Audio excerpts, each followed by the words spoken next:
Assalamualaikum warahmatullahi wabarakatuh. Perkenalkan, nama saya Dewi Anastasia Lorenza, NIM L0211911074. Pada kesempatan kali ini, saya akan mempresentasikan mengenai rehabilitasi lamun. Langsung saja, yang pertama saya akan menjelaskan mengenai lamun atau seagrass. Lamun memiliki perbedaan yang nyata dengan tumbuhan yang hidup terbenam dalam laut lainnya, seperti makroalga atau rumput laut. Tanaman lamun memiliki bunga dan buah yang kemudian berkembang menjadi benih.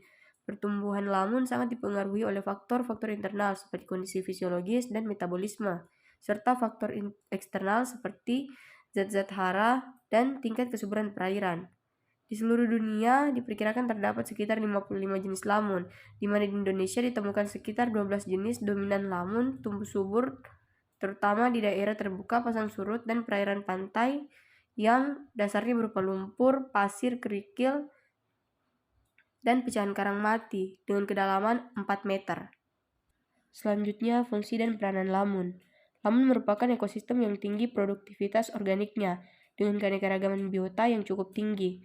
Pada ekosistem ini hidup beraneka ragam biota laut seperti ikan, krustasea, dan beberapa jenis moluska.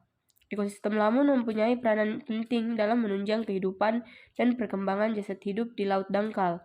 Menurut hasil penelitian, diketahui bahwa peranan lamun di lingkungan perairan laut dangkal sebagai berikut, yaitu 1 sebagai produsen primer, yang kedua sebagai habitat biota, dan yang ketiga sebagai penangkap sedimen, dan yang keempat sebagai pendaur berbagai zat hara. Ancaman ekosistem padang lamun. Ekosistem padang lamun mempunyai potensi ekonomi yang sangat besar. Potensi ini mendorong pengambilan sumber daya yang dikandungnya secara berlebihan dan tanpa mengindahkan kaidah-kaidah konservasi.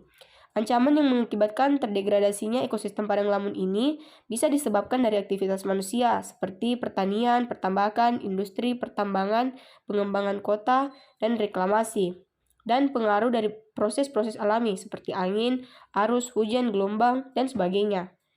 Pemanfaatan lamun seperti dijadikan sebagai area marikultur, tempat pariwisata, rekreasi, bahan baku pakan, dan pupuk hijau, jika tanpa pengelolaan yang terpadu dan berkelanjutan, dapat berakibat negatif pada ekosistem tersebut.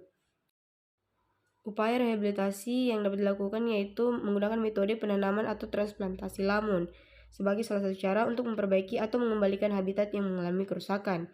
Cara ini telah banyak dilakukan oleh para ahli di luar negeri dengan metode dan jenis yang berbeda. Pertama dimulai oleh Eddy tahun 1947 pada jenis Zostera marina, Thalassia testudinum, dan Holodule ricti. Metode pertama yang dapat dilakukan yaitu metode pembibitan atau pembenihan atau seeding. Biji biasanya dikoleksi dari buah yang tua atau diambil dari bibit yang tumbuh pada permukaan sedimen. Untuk memanennya, buah dipotong dari tangkainya dan dipecah, maka kelihatan 4 atau 5 biji, dan benih segera ditanam dan disirami air laut yang mengalir. Kemudian yang kedua yaitu metode sprig dengan jangkar atau tanpa jangkar. Metode ini ditanam dengan cara menggali sebuah lubang kecil pada substrat dalamnya kira-kira 8 cm, kemudian ditutup dengan substrat yang sama. Metode ini hanya bisa berhasil jika arus atau gelombang yang rendah.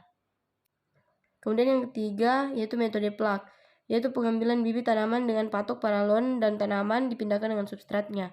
Biasanya menggunakan paralon PVC dengan diameter 10 cm untuk jenis Holodule, sedangkan Zosteria, Thalassia, dan Syringodium berdiameter 15 sampai 20 cm.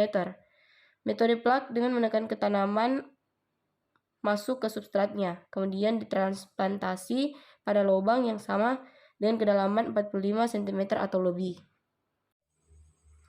Itulah tadi yang dapat saya sampaikan, kurang dan lebihnya mohon dimaafkan. Wassalamualaikum warahmatullahi wabarakatuh.